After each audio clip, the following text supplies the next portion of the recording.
Julie Inman Grant, who is, she's our eSaftey Commissioner in Australia. She's been lately on in the press on ABC talking about the hateful cesspit that is X/Twitter. She never shuts up about it. And I think earlier today we had a snippet of a video posted by The Real Roxanne, which had Julie Inman Grant at the World Economic Forum, which is happening this week. And she was going into some great metaphoric detail about the safety culture at Twitter.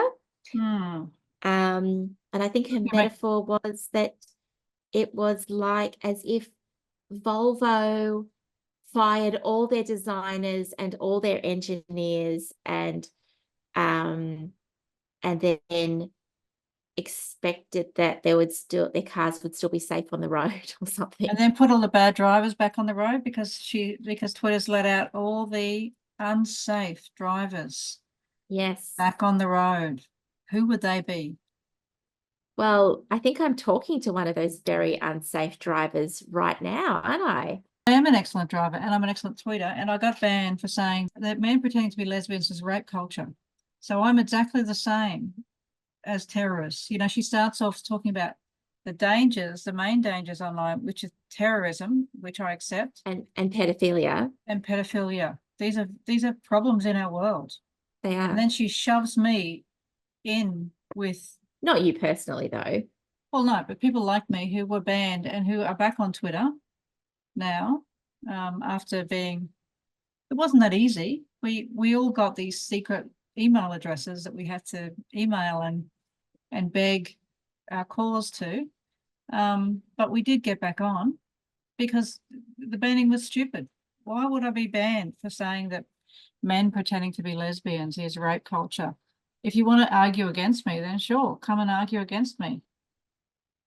But apparently that's violence. That's the kind of words that are violence for Julie, who's gunning for international regulations. She's a World Economic Forum, devotee. And they're all in there trying to get international policies that pressure governments to silence people. Yes, and she has actually been doing that through as a representative in the Australian government. She's been contacting Twitter, Facebook, Google, and basically getting them to show cause. So she sends them a show cause letter.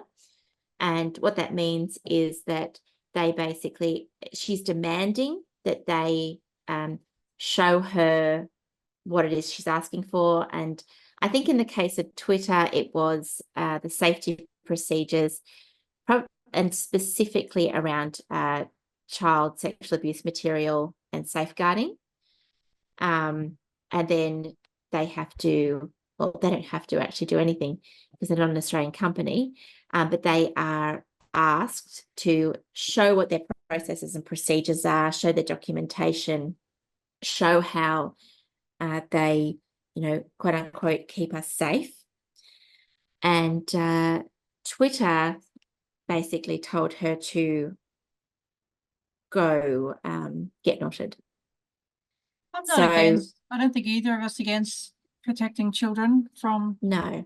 And I don't think Elon has done a great job. I mean, he's come on saying that he was going to do all this stuff to get rid of porn on Twitter, or especially child exploitation. I don't know. I haven't really been monitoring it that close. And I think he's giving it a good go, but we're not against the policing of that content. It's the extension of the hate crimes. It's when you start talking about online hate, my antenna goes up because I know they're talking about me. Yeah, and that's the thing. Like, as you said, they'll say, "Oh, the problems are child sexual abuse material." Yes, tick. It's an absolute problem. Terrorism, yes, also an absolute problem on Twitter, and hateful conduct. However, they moved the bar on hateful conduct to mean anyone who says like, men can't be women.